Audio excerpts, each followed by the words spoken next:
Donc, Groupe Excel La Rochelle est un cabinet d'expertise comptable, d'audit et de conseil qui se veut être facilitateur de la vie des dirigeants. Le cabinet a été créé il y a à peu près 40 ans. Il est situé à La Rochelle, donc quartier La Palisse. Donc, nous sommes un cabinet de 5 experts comptables autour d'une équipe de 50 collaborateurs à peu près. Donc, pour ma part, je suis Sophie Perrotin, je suis expert comptable commissaire aux comptes au sein du cabinet et je suis aussi en charge du projet RSE, de la formation des collaborateurs et aussi responsable donc, du secteur associatif et des missions de consolidation.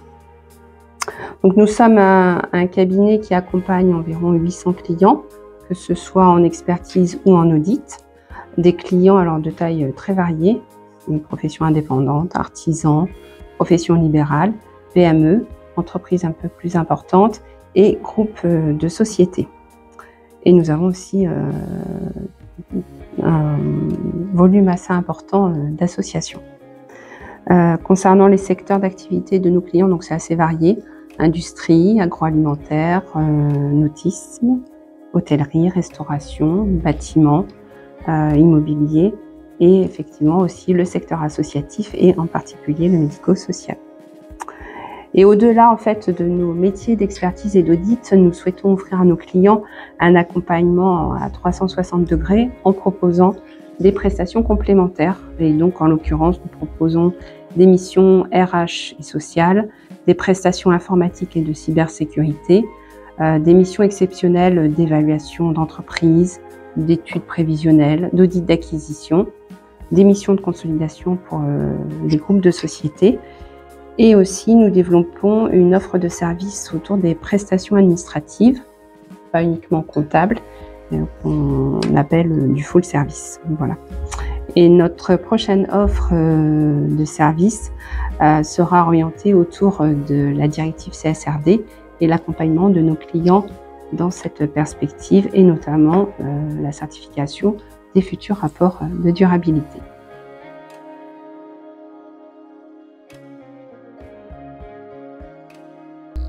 Alors en fait, on s'est aperçu que un peu comme M. Jourdain faisait de la prose sans le savoir, nous menions des actions RSE sans le savoir ou en tout cas sans le formaliser. Ça fait 2-3 ans qu'on a mené des actions notamment RH sur le bien-être de nos salariés et sur aussi notre implication territoriale, notamment dans les associations. Et en particulier, donc nous sommes mécènes de la Fondation Fiers de nos quartiers, qui est une association qui a pour but de financer des projets d'écoles ou d'associations qui sont situés dans les quartiers prioritaires de la ville de La Rochelle. Nous sommes également partenaires donc, du village Baïséa, qui est une structure qui accompagne les startups qui sont en développement. Et donc, en fait, la volonté d'entamer une démarche RSE est issue de ce constat. Nous menions des actions et puis de la prise de conscience des enjeux sociaux, sociétaux et environnementaux actuels. Nous considérons que la RSE devient une révolution pour les entreprises. Et à cela s'est ajouté donc les réglementations avec la directive CSRD, qui est une réglementation donc, qui va impacter directement nos clients et notre profession. Et donc, il nous a semblé essentiel de bien comprendre la notion de RSE, bien comprendre la méthodologie et le meilleur moyen de se l'approprier, c'était d'entamer une démarche RSE en étant accompagné. Et c'est un peu aussi ce qu'on applique pour nos autres offres de services, c'est-à-dire qu'on essaye de les expérimenter d'abord en interne pour bien les comprendre et les appréhender. Et cette démarche RSE, rentrant dans notre objectif aussi d'accompagnement sur la CSRD et la certification sur la CSRD, nous permettait aussi d'avoir une formation pratique de la RSE.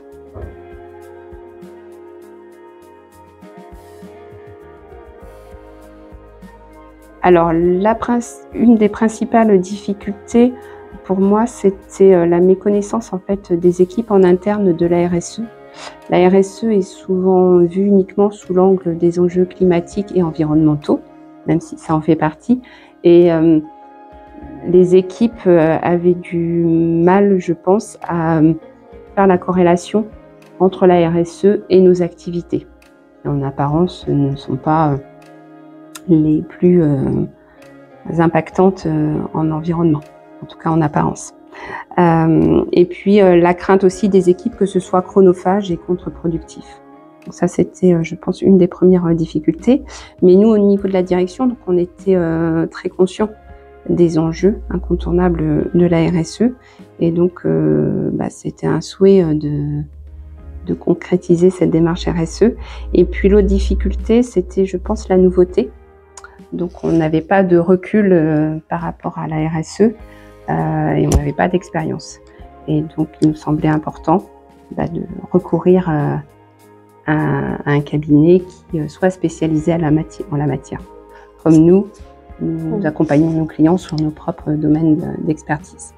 Donc voilà pourquoi on a cherché à avoir un cabinet de consultants externes. Et puis pourquoi le choix de Rupture Engagée. Nous cherchions à être accompagnés par un cabinet de proximité qui permette un accompagnement en présentiel, non pas en distance. Et puis, j'avais eu l'occasion de suivre un atelier de sensibilisation au sein de Rupture Engagée, donc en juin 2023, lors de la semaine Super Nulle de La Rochelle, zéro carbone. Et puis, on s'était rencontrés à nouveau lors d'un événement partenaire au village Baïséa. Et donc, ce qui nous a plu dans la proposition en fait, de Rupture Engagée, c'était que ça répondait à nos attentes en termes de dynamisme, de méthodologie, d'approche, de timing et de valeur et de méthodologie et de relationnel.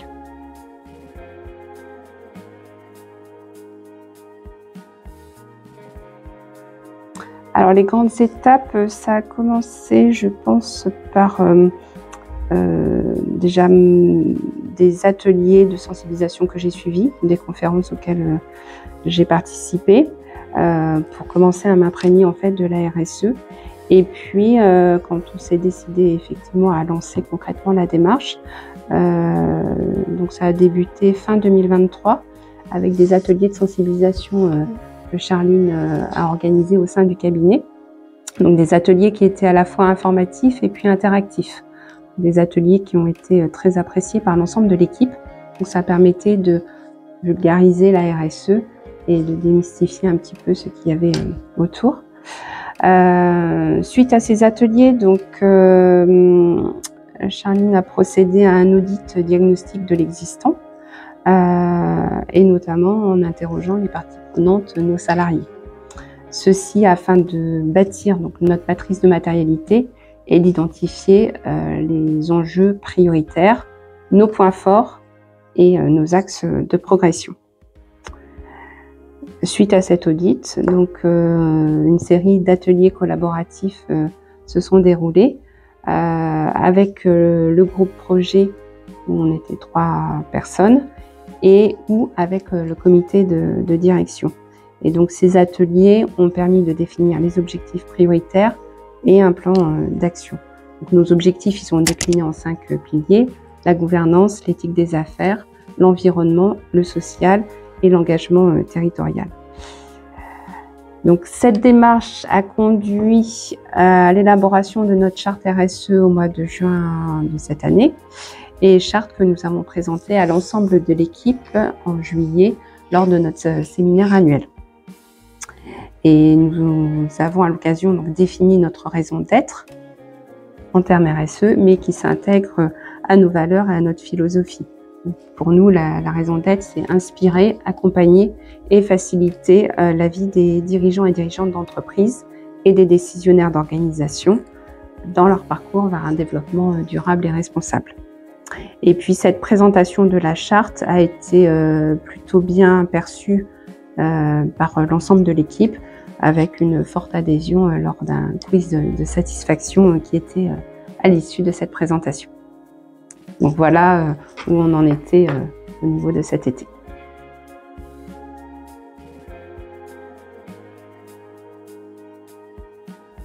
Alors, donc en juillet, on avait présenté la charte RSE. Là, en septembre, les prochaines étapes pour nous, ça va être le déploiement du plan d'action par la constitution de petits groupes de travail. Donc là, on est sur la réflexion des groupes de travail et pour commencer à pouvoir déployer les actions. En parallèle, donc, nous allons débuter un accompagnement sur la réalisation de notre bilan carbone via Optima Carbone. Donc cet accompagnement devrait débuter fin 2024 et se poursuivre sur le premier semestre 2025. En parallèle, donc, nous poursuivons notre formation du parcours durabilité de la compagnie des commissaires aux comptes afin d'être organisme certificateur fin 2024 pour les rapports de durabilité. Et puis nous allons poursuivre par la formation d'une équipe de collaborateurs auditeurs dédiés à la CSRD. Concernant nos principales réussites à ce jour, je dirais que d'une part, c'est le constat que nous avions des bases solides, notamment sur le volet RH, l'implication territoriale et l'éthique des affaires. Concernant la partie environnementale, on le verra avec le bilan carbone, ça permettra de poursuivre et d'affiner le plan d'action. Et parmi nos bonnes pratiques actuelles, donc, je citerai l'existence d'un parcours d'intégration pour les personnes qui rejoignent le cabinet, l'adaptation de notre environnement de travail aux troubles musculo-squelettiques ou aux risques psychosociaux, le soutien d'associations locales via du mentorat financier ou de compétences, la parité dans le comité de direction, la participation au Cyber Clean-up Day, donc différentes actions menées un petit peu sur tous les volets RSE. Autre point de satisfaction pour nous, c'est l'adhésion de l'équipe à la charte RSE. C'est aussi un taux de satisfaction à la qualité de vie au travail de 8 sur 10 chez nos salariés et une importance particulière à l'écoute et à la satisfaction de nos clients. Et puis, je terminerai donc du coup avec le recul sur quelques actions fortes récentes ou en cours de déploiement. Donc la diffusion de nos offres d'emploi via des canaux spécialisés dans le handicap, la mise en place de dons de congés pour les aidants, l'organisation d'ateliers destinés au bien-être des salariés. On a organisé notamment un atelier sur le bien-être et nutrition, un atelier sur le droit à la déconnexion, ou bien encore des opérations avec des associations. Comme cette semaine, nous organisons une collecte de vêtements pour la Croix-Rouge. Et puis, nous allons profiter de travaux qui vont avoir lieu au cabinet pour donner à des écoles les éventuels surplus de fournitures administratives ou de mobilier. Ça fait un sacré paquet de bonnes pratiques en tout cas, c'est chouette. Oui, on essaye d'être sur différents sujets en même temps, tout en conservant notre activité au quotidien. Et vous êtes toujours que 3 dans le groupe projet RSE ? Alors, pour l'instant, nous sommes que 3, donc nous sommes en train de constituer les groupes de travail. On a une autre personne qui rejoindra sur la partie éthique des affaires. Et donc là, on est en train de synthétiser en fait le plan d'action qui était très détaillé pour pouvoir le présenter aux personnes qui étaient susceptibles d'être intéressées. Sachant qu'à l'issue de la présentation de la charte, donc on avait organisé un petit quiz de satisfaction et en indiquant aux collaborateurs de se positionner sur le pilier sur lequel ils étaient le plus sensibles. Voilà. Partons de là, nous allons essayer d'organiser les groupes.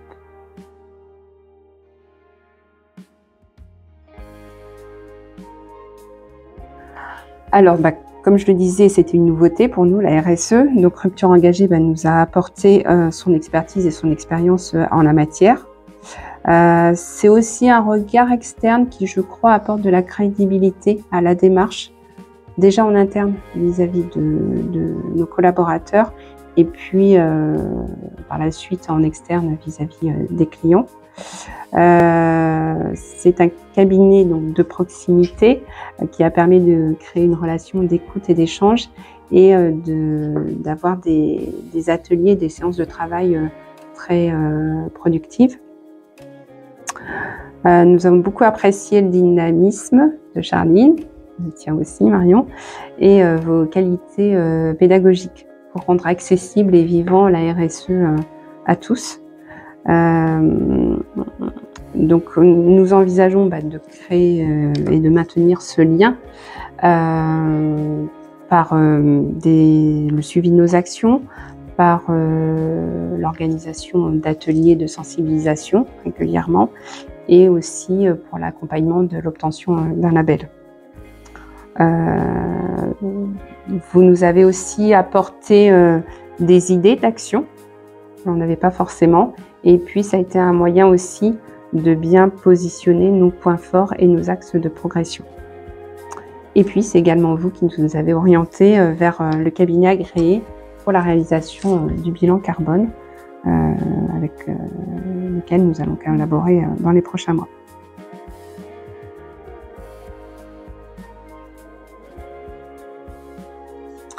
Alors, je dirais de ne pas hésiter à se lancer parce que la plupart du temps, l'entreprise mène déjà des actions RSE sans vraiment les avoir formalisées et c'est étape par étape que l'on progresse.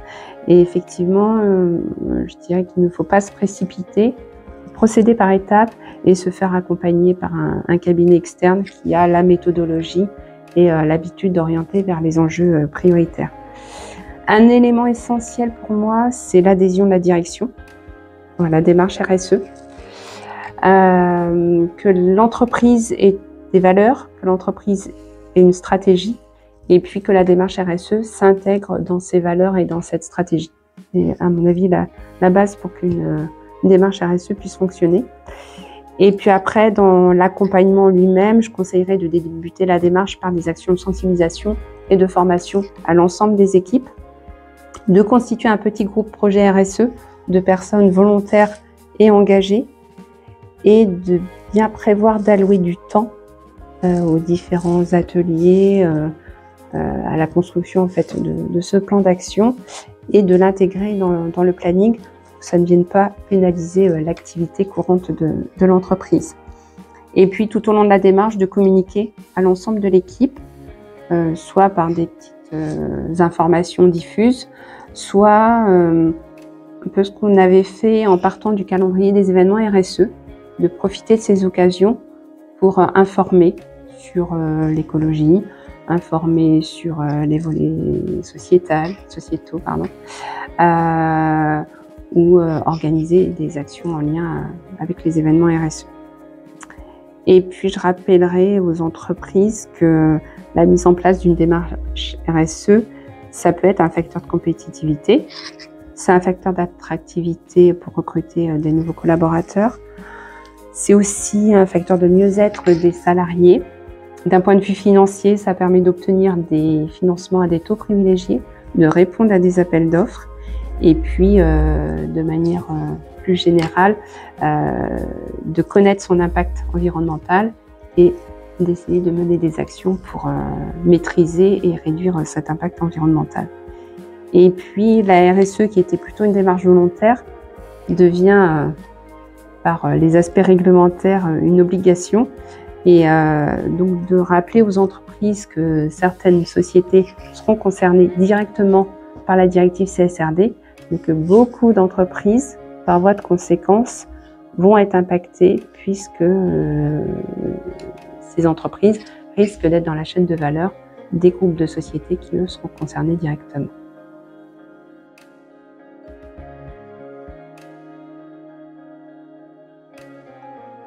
Est-ce que tu es prête pour la question secrète?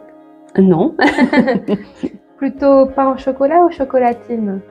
Ah, alors, je suis de La Rochelle, donc je dis les deux. Chocolatine. Très bien.